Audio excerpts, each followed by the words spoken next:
नमस्ते। अहिले चाहिँ हामी सुकुना मल्टिपल क्याम्पस सुन्दर हरैचा मोरङमा छौँ र हामीसँग बीआईसीटी फोकल पर्सन हुनुहुन्छ। उहाँलाई स्वागत गरे। नमस्ते। नमस्ते। हजुरको थोरै परिचय हजुरले दिनु हो। म चाहिँ सुकुना मल्टिपल क्याम्पसमा बीआईसीटी प्रोग्रामको फोकल पर्सनको रूपमा विगत 3 वर्षदेखि काम गरिरहेको छु भने सुकुना क्याम्पसमा मैले लगभग 7 वर्ष भयो यहाँनिर निरन्तर रूपमा काम गरिरहेको छु।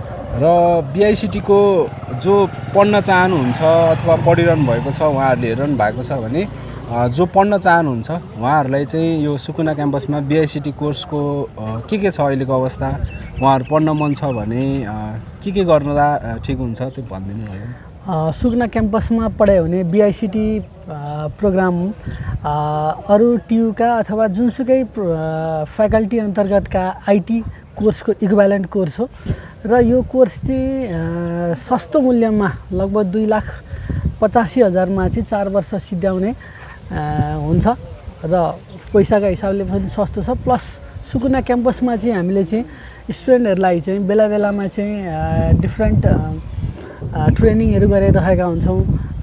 केही समय अगाडि पनि हामीले फ्लटर ज्याङ्गो जस्ता प्रोग्रामिङ ल्याङ्ग्वेजहरूको ट्रेनिङ गरायौँ।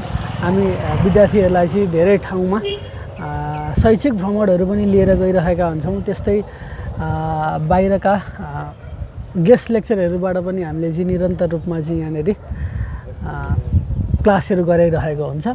अनि हाम्रोमा जुन शिक्षकहरू हुनुहुन्छ उहाँहरू पनि एक्सपिरियन्स हुनुहुन्छ। र अहिले चाहिँ नेपालैभरि आईटी कोर्स अथवा विश्वभरि नै आईटी कोर्स मजाले फैलिरहेको छ र बीआईसीटी कोर्स अन्य कोर्सभन्दा के फरक छ, के युनिक छ त्यो पनि भनिदिनु होला। बीआईसीटी यो एजुकेसन धारको भएको कारणले गर्दाखेरि चाहिँ यसमा चाहिँ एजुकेसन फिल्डतिर पनि जान सकिन्छ यसको। प्लस यसमा चाहिँ प्रोग्रामिङ स्किलहरू पनि हामीले चाहिँ मजाले लिन सक्छौँ। यहाँ भएका सब्जेक्टहरू अध्ययन गरेर त्यस्तै नेटवर्किङ सम्बन्धी पनि चाहिँ यहाँनिर सब्जेक्टहरू छन्। त्यस्तै एआईसँग रिलेटेड सब्जेक्टहरू पनि छन् यहाँनिर। त्यही भएर धेरैवटा सब्जेक्टको चाहिँ जुनसुकै फिल्डमा जान सकिन्छ भन्ने छ बीआईसीटीबाट। र अहिले सुकुना क्याम्पसमा अध्ययनरत बीआईसीटी स्टुडेन्टहरू कति हुनुहुन्छ? उहाँहरू पढ्दै काम गर्दै गर्नुभएको छ कि के छ अहिलेको अवस्था? हामी कहाँ अहिले लगभग 220 स्टुडेन्टहरू चाहिँ हामीले यहाँनिर पढाइरहेका छौँ। यस्तो छ। र उहाँहरू अहिले पढाइ मात्र गर्नुहुन्छ कि काम पनि गर्दै गर्नुभएको छ कि अरू इन्टर्नसिप टाइपको अथवा के छ? र बिहान हुन्छ कि दिउँसो हुन्छ क्लास? हामीले बीआईसीटी चाहिँ बिहानको सत्रमा यहाँनिर सञ्चालन गरिरहेका छौँ। त्यो हुँदाखेरि चाहिँ विद्यार्थीहरू दिउँसो चाहिँ अलिकति खाली हुँदो रहेछन्। प्लस बीआईसीटी स्टुडेन्टहरू भनिसके पछाडि चाहिँ यहाँ नजिकका विद्यालयहरू अथवा चाहिँ डिफ्रेन्ट अर्गनाइजेसनहरूले चाहिँ ती हाम्रा विद्यार्थीहरूलाई चाहिँ काम गर्नको लागि चाहिँ बोलाउँछन् र धेरै विद्यार्थीहरू काम गर्दै प्लस पढ्दै गरिरहेका छन् यहाँनिर।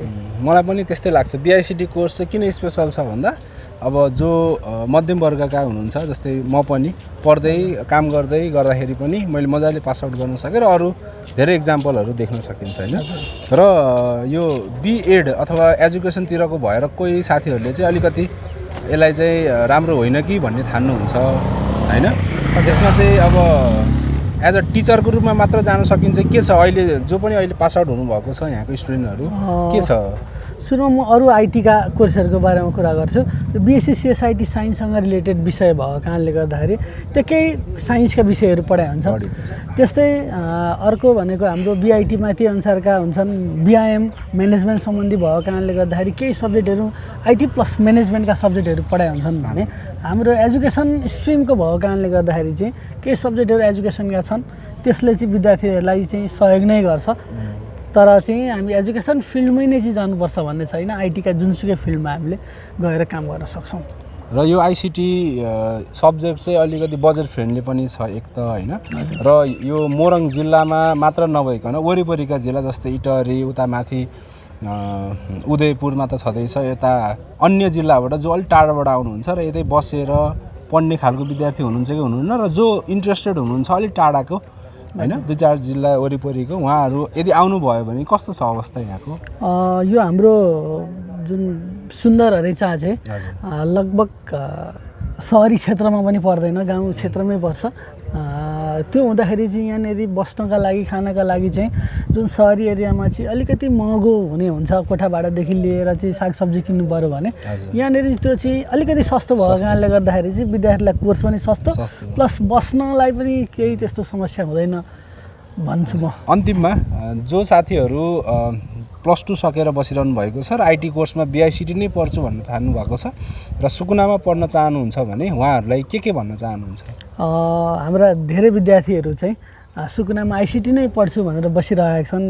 उनीहरूले आफ्नो दाजु दिदीहरू चाहिँ यहाँ पढेर चाहिँ राम्रो ठाउँमा अथवा काम पाइरहेको देखेको कारणले गर्दाखेरि पनि बिआइसिटी सम्बन्धी क्रेज चाहिँ अहिले निकै नै राम्रो छ।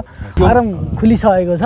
स्टुडेन्टहरू चाहिँ यहाँ आएर चाहिँ फारम भरेर प्लस बिआइसिटी कोर्स चाहिँ सुकुनामा आउँदाखेरि चाहिँ यहाँनिर हाम्रो ठाउँ पनि चाहिँ निकै नै राम्रो छ। प्लस हाम्रो इन्फ्रास्ट्रक्चरका हिसाबले पनि चाहिँ हाम्रो सुकुना निकै नै राम्रो छ। अनि तपाईँहरू यहाँ आएर चाहिँ पढ्नुभयो भने चाहिँ धेरै नै बेनिफिट लिएर चाहिँ जानुहुन्छ, करियरमा प्लस पोइन्ट हुन्छ भन्ने लाग्छ मलाई। हुन्छ, हस्, थ्याङ्क यू टाइम दिनुभएकोमा र यति राम्रो तरिकाले एन्सर दिनुभएकोमा धेरै धेरै धन्यवाद। हुन्छ, धन्यवाद तपाईँलाई पनि धन्यवाद। धेरै टाढाबाट चाहिँ यहाँनिर हाम्रो सुकुनामा आइदिनु भयो, यहाँहरूलाई पनि धन्यवाद। हुन्छ सर, हुन्छ, थ्याङ्क यू।